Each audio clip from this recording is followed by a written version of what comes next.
বহু বহু বছর আগের কথা। একটি ঘন জঙ্গলের পাশে ছোট্ট এক গ্রামে বাস করত দুই বোন, রাধিকা আর নন্দিনী। প্রতিদিনের মতো একদিন তারা জঙ্গল থেকে কাঠ কেটে বাড়ির পথে ফিরছিল। আরে আরে, ওদিকে দেখো, সামনে কত সুন্দর দুই মেয়ে আসছে। হ্যাঁ, শুধু দেখতে সুন্দর নয়, ওদের মনটাও খুব পবিত্র। তবু কি লাভ, ভাগ্য যে বড় নির্মম।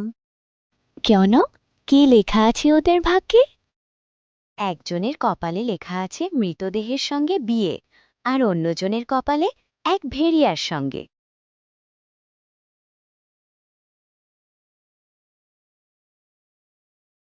এই কথা শুনে রাধিকার বুক কেঁপে ওঠে, কারণ সে পাখিদের ভাষা বুঝতে পারত, কিন্তু তার ছোট বোন নন্দিনী কিছুই বুঝতে পারছিল না। দিদি দেখো না, কি সুন্দর পাখি, কাশ আমরা ওদের কথা বুঝতে পারতাম। চলো বোন, সূর্য প্রায় ডুবতে চলেছে, সন্ধে পড়ার আগেই বাড়ি পৌঁছতে হবে। সারা রাস্তা চিন্তা করতে থাকে এবং মনে মনে ভাবতে থাকে, হে ভগবান, এ কেমন ভাগ্য আমাদের। সেদিনের পর থেকে রাধিকা ধীরে ধীরে চুপচাপ হয়ে যায়, না ঠিকমতো খায়, না কথা বলে। রাধিকা মা ধীরে ধীরে রাধিকার ঘরে প্রবেশ করে আর জিজ্ঞেস করে, তুই এমন হয়ে যাচ্ছিস কেন? আমাকে কিছু বলবি না? না মা, আমার কিছু হয়নি। রাধিকা চোখের জল লুকিয়ে চলে যায়।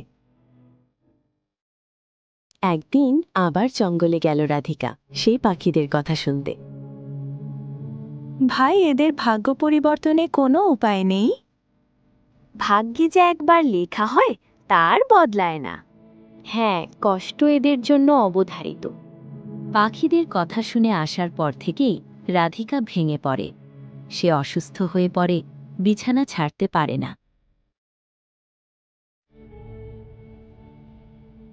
বল মা, কি হয়েছে তোর? আমাদের কাছ থেকে কেন লুকাচ্ছিস? বাবা, আমি পাখিদের কথা বুঝতে পারি। এ তো খুব সুন্দর কথা। পাখিদের কথা বুঝতে পারা তো ভালো, কিন্তু এতে অসুবিধে কি হচ্ছে? এত অসুস্থ হয়ে পড়ছো কেন তুমি? অসুবিধে এটা যে আমরা যখন বনে কাঠ কাটতে গেছিলাম, ফিরে আসার পথে আমরা দুটো পাখি কথা বলতে শুনেছি। ওরা বলছিল আমাদের ভাগ্য নাকি খুব খারাপ। এক কাজ করো, কাল সকালে আমাকে ওই জঙ্গল নিয়ে যাবে। দেখব কোন রহস্যময় পাখি যে তোমাদের ভবিষ্যৎবাণী করছে। ঠিক আছে বাবা, কাল তোমাকে আমি ওই জঙ্গলে নিয়ে যাব।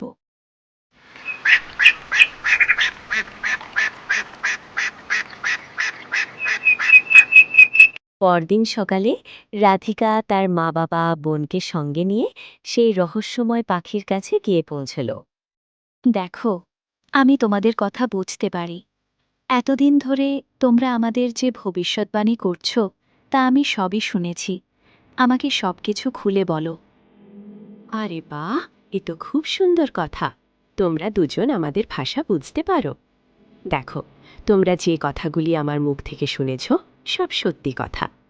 আগে কি হবে, ভালো খারাপ, ওটা আমরা জানি না। আগে এর থেকেও ভালো হতে পারে, এর থেকেও খারাপ হতে পারে। তুমি এত চিন্তা করো না, সবকিছু ভগবানের উপর ছেড়ে দাও। কি হলো মা, পাখিরা কি বলছে? রাধিকা তার বাবাকে সব কথা শুরু থেকে বোঝাতে লাগে। না বাবা, পাখিটা যেটা বলছে সেটা সত্যি হবেই, হতেই হবে। কারণ ভগবান যা একবার মাথায় লিখে দেয়, তুমি পরিবর্তন করতে পারবে না। না, আমি পারবো। ঠিক আছে মা, তুমি খুবই অসুস্থ হয়ে পড়েছ, চলো আমরা ঘরে ফিরে যাই।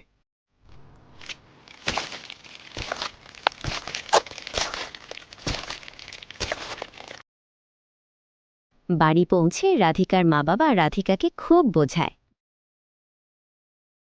তবে ঠিক আছে, তোমাদের মনে যদি হয় পাখি এমনি এমনি কথা বলছে, তাহলে আমরা সেই সময় পর্যন্ত অপেক্ষা করি, দেখি কি হতে পারে। বেটি, তুমি একটু আরাম করো, আমি দেখছি কিছু করা যায় কিনা। এই চিন্তা করতে করতে তোমার শরীরটাই খারাপ হয়ে যাবে। আমি একটা কাজ করি, এখান থেকে কিছু কোষ দূরে সিদ্ধ বাবা থাকেন, ওনার কাছে গিয়ে কিছু উপায় যদি পাওয়া যায়। কান্না করো না ভাগ্যবতী, সব কিছু ঠিক হয়ে যাবে। আমি গিয়ে তাড়াতাড়ি আসছি। রাধিকার বাবা ওই জঙ্গলে গিয়ে সিদ্ধ বাবার সাথে দেখা করেন। রাধিকা, তাড়াতাড়ি বাইরে এসো, আমি এক অলৌকিক ও সিদ্ধ বাবাকে সঙ্গে নিয়ে এসেছি। চলো, ইনি তোমাদের ভাগ্য সম্বন্ধে কিছু বলবে। রাধিকারও বোন, তার বাবা সেই সিদ্ধ বাবা কাছে নিয়ে এসে বসান। ও বাবা চোখ বন্ধ করেন। ওই পাখি যে ভবিষ্যৎবাণী করেছে সেটা একদম ঠিক, এখানে কোনো মিথ্যে নেই। বাবা, আর কোনো উপায় নেই।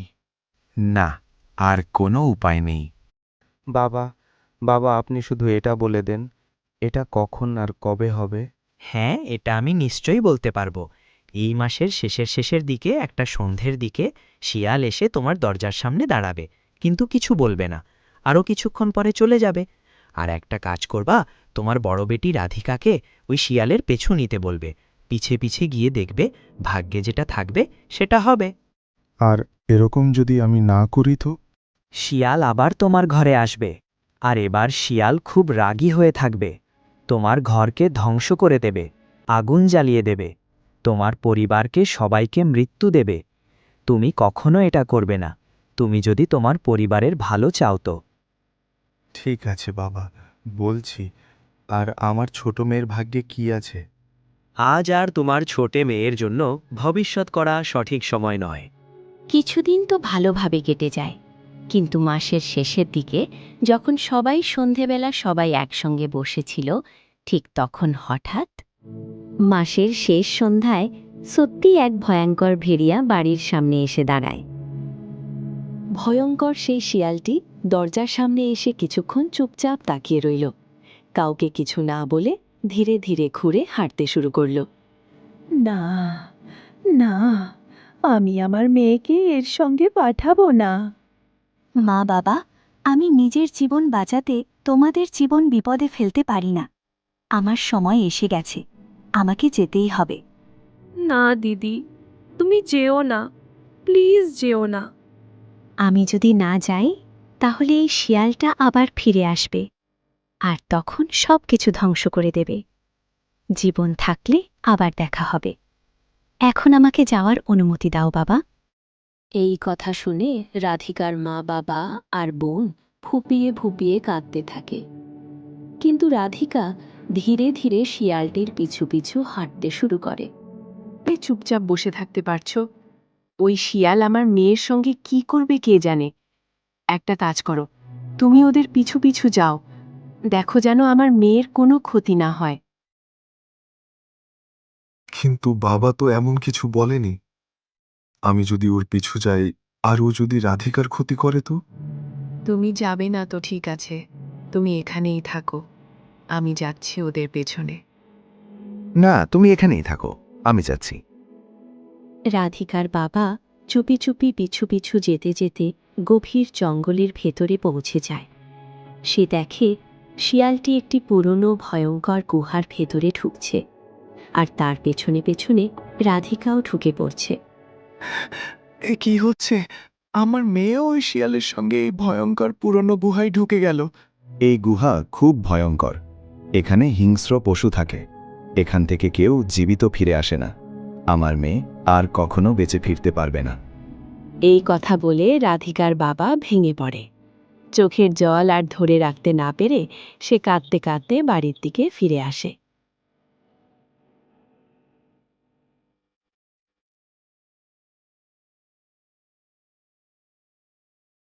বাবা, দিদির কি হয়েছে? দিদি কোথায়? আমার মেয়েকে ওই ভয়ঙ্কর শিয়াল গুহার ভেতরে নিয়ে গেছে। ওই গুহায় একবার যে ঢোকে সে আর কোনো দিন ফিরে আসে না।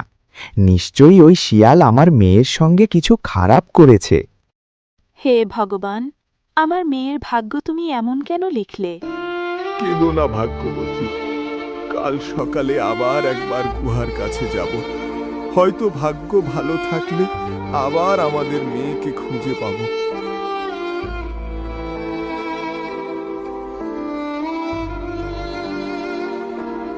ভাগ্যবতী, আমি যাচ্ছি। তুমি আর নন্দিনী বাড়ির খেয়াল রেখো।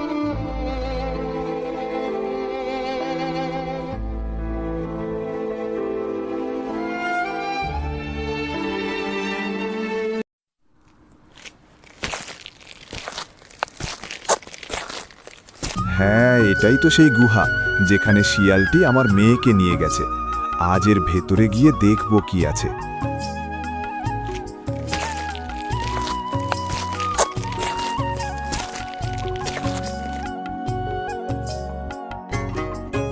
এটা কি?